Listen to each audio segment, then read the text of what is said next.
CEO threw the single dad out of her lab. Then, her reactor failed, and only he could read it.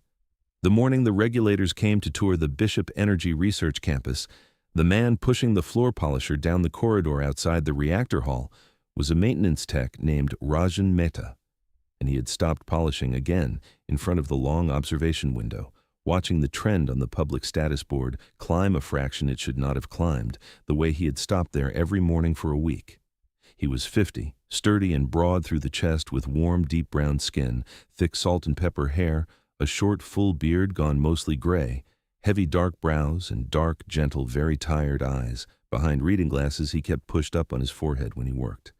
He wore the gray coverall of the campus maintenance staff with his first name stitched over the pocket, soft-soled shoes, and on his left hand, a plain wedding band he had not taken off in the 3 years since Mira died. He had pushed a polisher and changed filters on that campus for 2 years, and he did the work the way he did everything now, without hurry and without complaint. And not one of the brilliant young people behind the glass knew that the reactor they were so proud of had been drawn, core to shielding, by the janitor in the hall. He had tried to tell them. Twice that week he had left a note for the shift desk, polite, unsigned, pointing at the coolant trend and the resonance it suggested, and twice the note had been thrown away, because notes from maintenance do not get read in a reactor hall. He had not signed them, because the moment he signed them, someone would ask how a man with a mop knew the word resonance, and the answer to that question was a door he had kept shut for 3 years and could not bear to open, not even to be believed. So the notes had gone in the bin unread, and the trend had kept climbing the fraction it should not climb, and every morning he had stood at the glass with his chest tight and watched a thing he had drawn with his own hands edge toward a place he had spent 2 years of his life making sure it could never go. This morning, when the readings ticked again, and the dread became something he could no longer carry quietly, he set down the polisher and stepped through a door he was not cleared to use into the back of the control room, meaning only to say it out loud to someone who could act. That was the moment Nadia Bishop came through with the regulators. She was 43 and ran Bishop Energy, the company her father had founded, and she had bet everything on, and the research reactor was the bet, a next-generation design that, if the regulators blessed it that week, would be licensed and built across the country and would make the Bishop name mean the future. She came into her own control room to find a maintenance man in a gray coverall standing at the back of it, pointing at a screen, talking to her shift supervisor about resonance, in front of the very people who would decide whether her life's work lived or died. "What is this?" she said, and her voice could have cut glass. A young engineer started to explain that the janitor had wandered in. Nadia did not let him finish. "Get this man out of my control room," she said. "He pushes a mop. He has no business within 100 feet of that core. Pull his badge and walk him off the campus." She turned her back on him and smiled at the regulators and apologized for the interruption, and the smile said nothing was wrong and never had been. Rajan Mehta looked at her 1 second longer than a maintenance man was supposed to, not angry, only steady and very sad, the way a man looks at weather. He has tried to warn people about and been told to mop.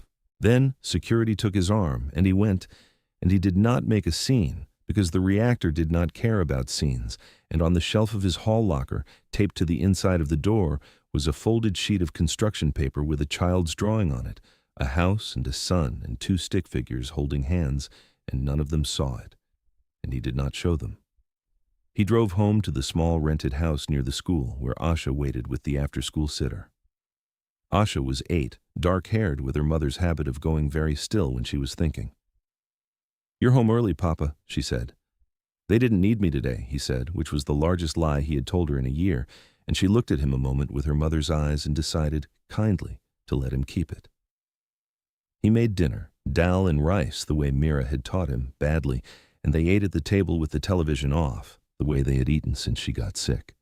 Afterward, Asha drew at the kitchen table while he washed the 2 bowls, and when she went up, she left the new drawing on the counter for him to find. A man, a girl, and in the corner, smaller, a woman with long dark hair drawn off to one side, watching. He set it in the drawer with the others and turned off the light, and he did not sleep, because 3 miles away, a coolant trend was climbing, and no one was reading it. and there's a particular kind of dread that only the person who designed a thing can feel about it from a distance, in the dark, helpless. What he did not take down from the top shelf of the hall closet that night, behind the towels where the rest of his life was kept, was the long tube of drawings and the bound design basis with his name on every page and the photograph of Mira in a hard hat at the groundbreaking, laughing, the day the reactor was only a hole in the ground and a promise. He knew exactly what was in the box. He had not been able to put it where he would see it every day, and he had not been able to burn the only proof that he had once made a thing meant to give people light without taking anything dangerous in return, so it lived on the shelf in the dark, the way some griefs do. The reactor faulted at 4:40 the next morning. It did not fault the way the drills assumed. A pump tripped, and the automatic systems responded, and then the response itself drove a resonance the operators had never seen, because the thing causing it was not in any of their procedures, and the board lit with alarms that contradicted each other, pressure saying one thing and temperature another, and the neutron flux doing something that, according to every manual on the wall, it simply could not be doing. The young crew did what they were trained to do, and it made the readings worse, and the shift supervisor, a veteran named Ingrid Solis, who had been running control rooms for 30 years, felt the floor of her certainty drop away, because she had never in her life seen a reactor behave like this, and the automated logic was now actively fighting her. Nadia Bishop was on the campus within 20 minutes, and the regulators behind her, and an emergency that an hour ago had been theoretical, was now a row of red lights and a building full of people who did not understand what their own reactor was doing. And Ingrid Solis, white-faced, turned to Nadia and said the thing that would cost her nothing and might save everything. "The instruments aren't lying," Ingrid said. "We're reading them wrong. This reactor is doing something only the person who designed its physics would recognize, and the man who designed this reactor isn't in this room." She swallowed. "He was in this room yesterday morning, pointing at the exact trend that just killed us, and you had security walk him off the campus." Nadia Bishop went very still. "His name is Rajan Mehta," Ingrid said. "He's been pushing a mop on this campus for 2 years. I worked under him before your father bought us out and erased him. He drew this core. He's the only living person who can read what it's doing right now, and he is at home asleep 3 miles away because you threw him out of his own reactor." Nadia did not waste time on disbelief, which was, in the end, the best thing about her. "Get him," she said. "Now. A car, a phone, anything. Get him." They called the number on a 2-year-old maintenance file, and a sleepy 8-year-old answered the kitchen phone and said Papa was already pulling on his shoes because he'd felt it. Somehow he'd said the building was wrong, and then Rajan was on the line, and Ingrid read him the numbers, and there was a silence. And then the maintenance man who mopped their floors said, very calmly, "The way you speak when panic is the one thing that will kill everyone. Listen to me. Do not trust the automatic sequence. It's correcting for a problem you don't have and ignoring the one you do. I'm 14 minutes out. Here's what you do until I get there, and you do exactly this and nothing the screen tells you instead." He talked them through it from the cab of his rattling car with his daughter belted in the back seat because there had been no time to do anything else. His voice level, naming valves and manual overrides by heart, reading a reactor he had not touched in years through the numbers a stranger read back to him, because he had carried every line of it in his body the way you carry a child's face. He told them to do the thing that looked wrong on every gauge and was right in the physics, and the room did it on the word of a janitor against the screaming of their own machine, because Ingrid Solis told them to. And slowly, the contradiction on the board began to resolve. He came through the control room doors at 5:09 in a gray maintenance coverall with his daughter's hand in his, having had nowhere to leave her, and he did not look at Nadia Bishop, and he did not look at the regulators. He looked at the board, and his face changed, the tiredness falling off it, and he became, in front of all of them, the thing he had buried, the man who could read this reactor the way other men read weather coming. He set Asha in a chair in the corner with a whispered stay, and he stepped to the console, and he did not touch a control for 10 full seconds, just read, the way a doctor reads a face before a chart, and then he began, naming each move before he made it so the record would show it was deliberate. This valve, to here.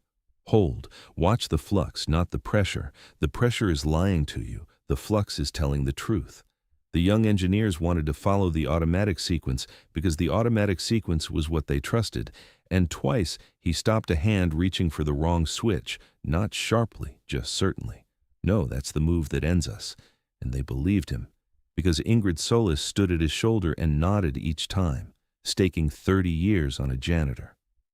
For 40 minutes, he brought a next-generation reactor back from the edge of a thing none of them would say out loud, by hand, by feel, talking quietly the whole time. Not to calm himself, he was not afraid, but to calm them, until the board was green and the building stopped holding its breath, and somewhere a younger engineer sat down on the floor and put his head between his knees. In the silence after, Rajan Mehta turned from the console and saw the room seeing him, and he picked his daughter up off the chair, and he said, to no one and everyone, it wasn't the reactor. The reactor did exactly what I built it to do. Somebody changed something in it, and didn't tell it, and didn't tell you. You should find out who. Carl Vogt was 55, and was the chief operating officer of Bishop Energy, the man who ran the campus day to day, and 8 months ago he had quietly approved a modification to the reactor's coolant system, a cheaper pump assembly from a supplier who took care of the people who chose them, that saved the program a sum that looked good in a quarter, and changed by a hair the very resonance behavior the original designer had spent 2 years engineering out. A modification to a licensed reactor design required the sign-off of the engineer of record, and the engineer of record was a man named Mehta, who had been erased from the company and was, conveniently, gone. So Carl Vogt had solved the problem the way he solved most problems. He had the modification paperwork drawn up and signed it with Rajan Mehta's name, a signature traced from an old design document in the archive, so that the change looked blessed by the very man who had designed the core, and so that if it ever went wrong, the blame would land on a designer no one could find. He had not planned for the designer to be mopping the hall outside, reading the trend a week early. He had not planned for the reactor to fail on a morning the man could be reached. Ingrid Solis pulled the modification file the moment the board went green, because 30 years in control rooms teaches you that a reactor that misbehaves was usually told to. And she found the cheaper pump assembly and the approval signed in the name of a man who had not set foot in the design office in 3 years. She brought it to Nadia herself, and a quality engineer who had been uneasy about the pump for months, now that the floor was no longer shaking, slipped Ingrid a printout of an email from Carl Vogt's account to the supplier's sales director. One line. Push the pump swap through under the designer's sign-off. He's long gone. Nobody's going to call Mehta to check. Nadia held the page and felt the floor of her own company tilt under her, 3 miles from a reactor that had come within 40 minutes and one mopping janitor of ending her name forever. She went to the small rented house that evening herself, and this time Asha opened the door first and looked up and said, "You're the lady who had Papa walked off the campus, because children repeat the parts adults wish they wouldn't, and because she had been in the corner of the control room and had understood more than the grown-ups thought." Rajan came out of the kitchen drying his hands, and Nadia laid the modification file and the forged approval on his table, and he understood at once. He read it slowly, the load-bearing part first, the way he read anything that mattered. When he saw the cheaper pump and understood completely the chain from a sales commission to a resonance to a room full of red lights, and his own daughter belted in the back of a car at 5 in the morning, he set his hand flat on the page and held it there, and his knuckles went pale, and then the breath went out of him and his hand opened again, deliberate, the way of a man who had decided a long time ago not to make a fist in front of his daughter. Then he looked at the signature, the one meant to be his, for a long moment. "That isn't my hand," he said quietly. "It's close. He got the J wrong. There's no dot the way he made it. I write Rajan from the old script my father taught me. The J has a tail, not a dot. He's had my name in his archive for years, and he never once knew how the man who designed his reactor signs it." He almost smiled, and it did not reach anywhere. He put my name on the change that nearly melted my own core. If that reactor had gone, the world would have read that I approved the thing that did it. He didn't just risk a city. He tried to make me the reason, from beyond the life I used to have. Asha had crossed to Nadia and held up a fresh drawing, the way she did with people she had decided about. 3 figures now, a man, a girl, and a woman with dark hair, holding hands under a yellow sun. Nadia took it in both hands like it was something that might break. She had not been given anything for free in a very long time, and certainly not by a child whose father she had thrown off a campus the day before he saved it. Rajan watched his daughter, and then he watched the woman holding the drawing, and the hardness he carried loosened by one notch. "I came to give you the truth," Nadia said. "I threw you out, and you came back at 5 in the morning with your child in the car and saved everything I have, and you owed me nothing. You deserve to see what he did with your name." "You came because you can't stop seeing the board," Rajan said, "and because you have to decide what your company is now that you know it nearly killed people to save a line item." He was not unkind about it. She did not answer, which was its own answer. "The regulators are still here," she said. "Tomorrow there's a formal incident review. Carl's going to stand up and present this as an unforeseeable equipment failure, heroically contained, and recommend we proceed to licensing. If that review closes on his version, the pump stays, the lie stays, and the next one of these built somewhere doesn't have a janitor in the hall who designed it." Rajan was quiet a moment. Then he said, "Then we go tomorrow." And she noticed that he had said "we," and she did not remark on it, because she had already learned that with him the important words came in small, and you did not chase them. That night, for the first time in 3 years, he took the long tube and the bound design basis down from the closet shelf. He needed the original drawings and the real safety analysis and a true sample of his hand. He unrolled the core drawings on the kitchen floor where he had not let himself look at them in 3 years, the elegant geometry of a thing built to be safe by its very shape, and Mira's initials in the margin of the safety basis where she had checked his numbers, because she had been a health physicist and had loved that he was building something that gave without taking. He sat with the photograph of her laughing at the groundbreaking, and he did not cry. He had done that, but something clenched in him for 3 years let go by 1 degree, because for the first time since she died, he had used the thing they built, used it to keep a room full of strangers' children breathing, and he understood that the work had never been the thing that failed him. He left the box down off the shelf this time, where he could reach it.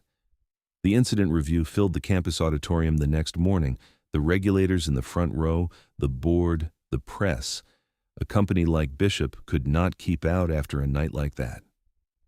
Carl Vogt stood at the lectern in a crisp suit, a slide of the event timeline behind him, walking the regulators calmly through an unforeseeable failure professionally contained, smiling the smile of a man who had counted the votes.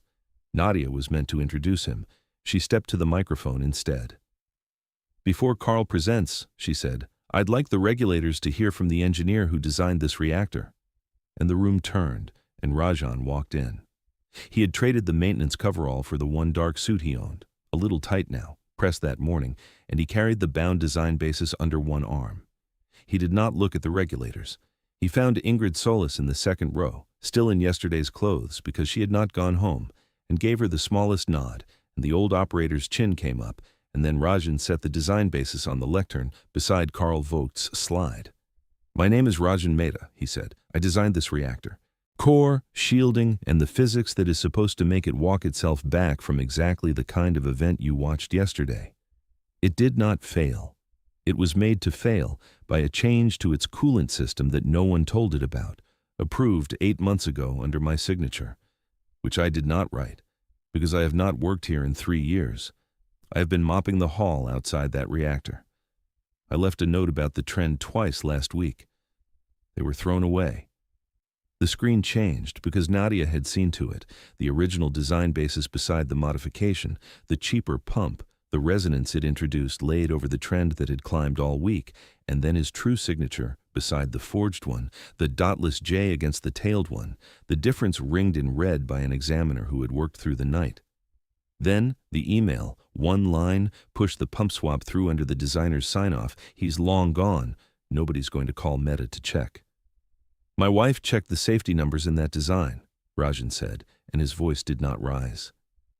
"She was a health physicist. She believed you could give people power without making them gamble their children on it, and she made me prove it on every page. The man who undid that to save money on a pump and forged my name so I'd take the blame when it killed someone is standing at this lectern." I'm not here for my old job. I came back once already at 5 in the morning with my daughter in the car because somebody had to read it. He looked at the regulators. You are about to license this design to be built across the country. Build it the way it was drawn, or don't build it. But don't let a man tell you a reactor failed on its own when a janitor in the hall could see, a week out, that it was being made to. The silence had weight. Karl Vogt stood and his face had gone the color of the paper the lie was printed on. You're a maintenance worker, he said. You haven't held a license in years. You have no standing to address a regulatory review. Rajan looked at him and did not raise his voice. I read your reactor in the dark from a moving car, he said. I don't need standing. I need these people to understand that I know how I write my own name, and you never learned it because you have never in your life built a thing you'd be willing to sign for real. Nadia took the microphone. This review is suspended and reopened under independent oversight, she said. Karl Vogt is removed from this company effective now.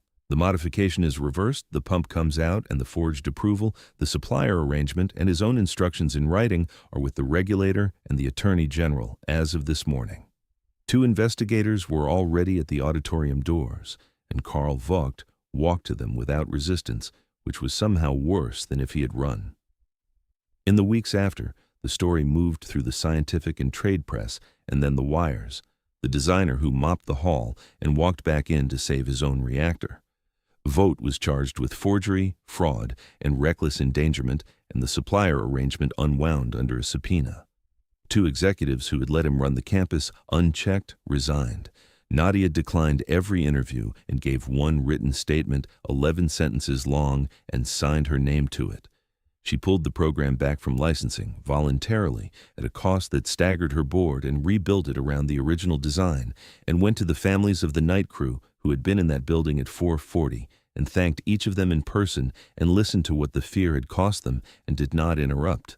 Then she founded a fund for the safety engineers and quality inspectors whose job is to be ignored until the morning everyone needs them, and for whistleblowers in the energy trade, and named it the Mira Meta Fund, after a health physicist she had never met who had believed you could give light without taking anything dangerous in return before she had told Rajan she was going to. Rajan Mehta did not go back to running the program, though it was offered with both hands. But he took the role he chose, independent design authority over his own reactor, the one person whose signature, his real one, was required before anyone changed a bolt of it, and he trained the young crew to read it the way he did, not as a machine that obeyed a manual, but as a thing with a physics of its own that you had to know in your body. He kept a few maintenance shifts for a month or 2, oddly, because he had made friends with the night janitors, and the building still needed its filters changed, and because the work asked nothing of him but care, and care was the one thing he had never run out of. On a gray morning in March, Nadia drove him to the cemetery where Mira was buried, and she stayed 3 steps back while he crouched and set something on the grass before the stone, a small fuel pellet-sized blank of inert ceramic from his old lab, harmless, for no reason he could have explained except every reason.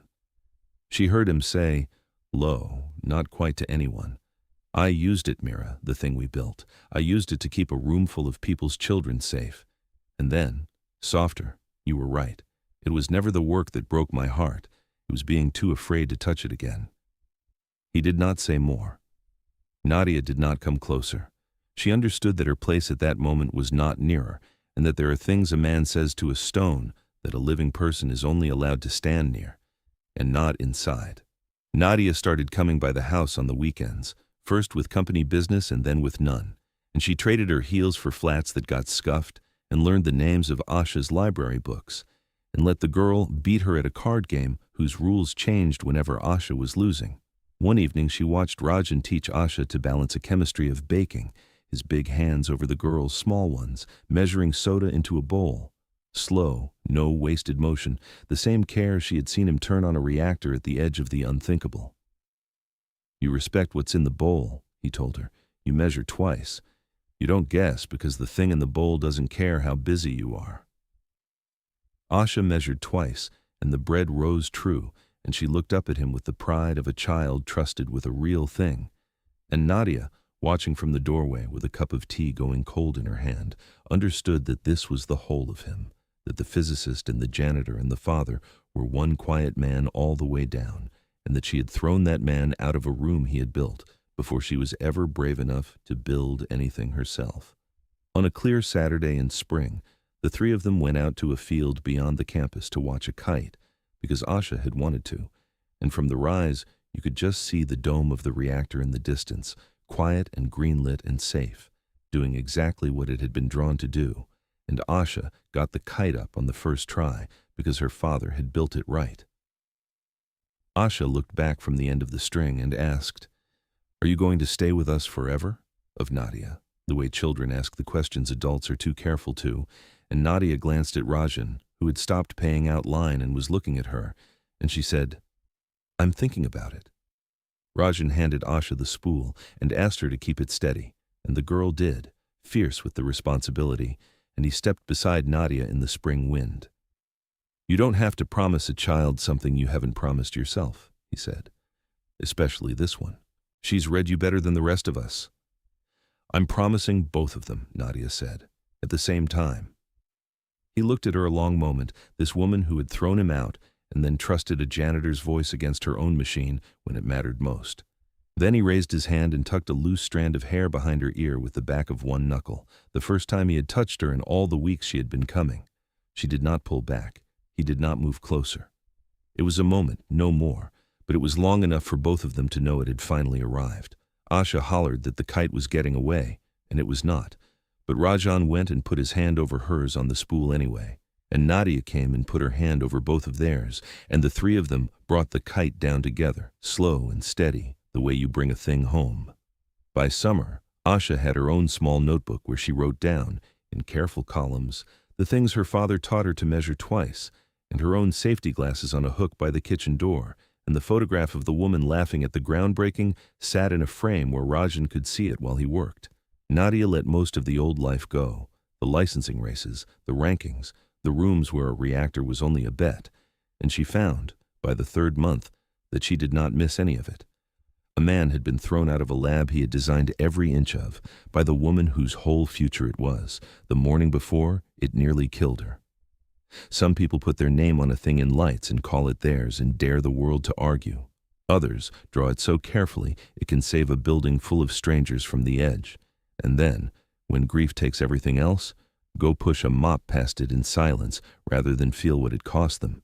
And you only learn what those hands made when the alarms all go red at once, and the only voice in the whole world that knows what to do is coming in over the phone from a beat-up car 3 miles out with a child belted in the back seat.